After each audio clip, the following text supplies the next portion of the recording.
Dr. Philip, welcome. I'm going to give you a proper introduction now. At last night's debate, Senator Bernie Sanders pushing his free-for-all plans after a surprise victory in the Michigan primary.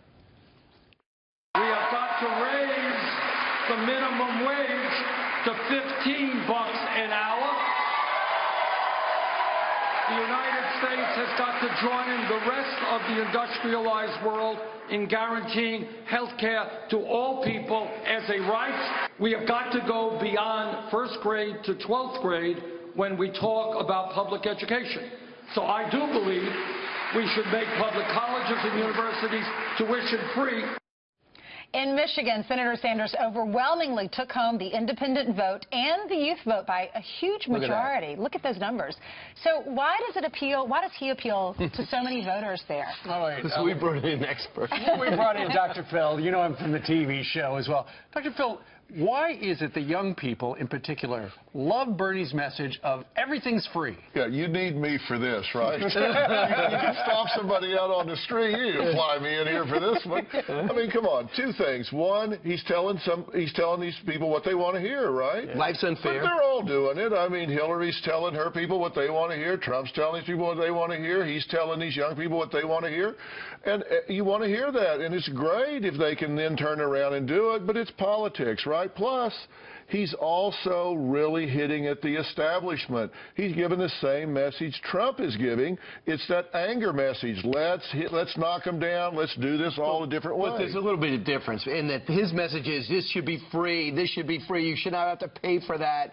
He's not talking about people earning their way. He's not telling everyone you got to go earn a living. But with this particular demographic, the young people, they just don't do the math, because if they get something for free, somebody's got to pay for it. Well, of course they do, and they don't understand this education they're going to get for free.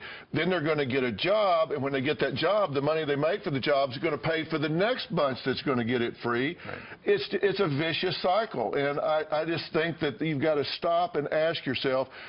Old sayings get to be old sayings because they're profound. There's no free lunch. I mean, come on. They're just talking about the government getting bigger, free education. It'd be great if you could do it, but it's just not right. What about entitlement generation? Is it just these young people that think that way? And what's the harm? What is the harm in that, in thinking that, my mom is a teacher. She always said autonomy. Learn to stand on your own 2 feet. You have to do the hard work, and then that produces success. But this generation, it seems to me, doesn't feel that way. Am I wrong? Listen, the way you learn about yourself, the way you create a self-image is by observing yourself overcome obstacles, observing yourself create the things in your life that you value.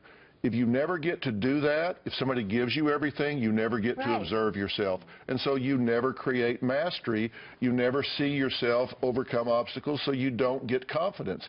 It really is cheating people out of what they need to So you're learn. proud of the process that brought you to this syndicated show and your practice. I am. And I'm really, I get a chance. This has given me an opportunity to do different things. And you guys know, because we've talked before, we were just talking about the fact that I work out every day and keep myself in shape. I'm a type 2 diabetic.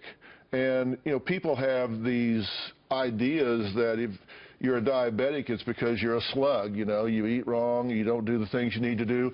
And I'm now working on this campaign that's the onitmovement.com. And this is a campaign to really overcome these misapprehensions about type 2 diabetes. I've had it for 25 years, and people have a lot of shame about that. And I want to overcome that by putting out this 6-point plan to help people understand diabetes, that you've got to get moving, get away from some of these beliefs that people have, shame involved with diabetes, that they got to get educated, they got to build a team. I want to talk about all the psychological aspects of type 2 diabetes, because it's one of those diseases that doesn't get the attention that it needs to. Number 4 on the list, replace bad habits. What are some of the bad habits that so many people have Some of the bad habits are really not being active in managing the disease that you need to manage. And there are 28 million people that have this disease right now, and 86 million that are at risk for it. Are you taking insulin? Look, No, that's type 1. You know, I think, there right? are a lot of different medications that I've taken across the years, but the main thing, and you can find more about that at onickmovement.com. I'll talk about all of the things that I've done over the years for 25 years. But you've got to do exercise, you've got to do diet, you've got to do active management, but you've got to look at the psychological aspects of it. And that's what I focus on in this campaign, because I'm not a medical doctor. I look at the psychological aspects of it. It's a big deal. It's big all deal. about managing. You bet Thank it you, is. Dr. Phil. All right. Great to see you.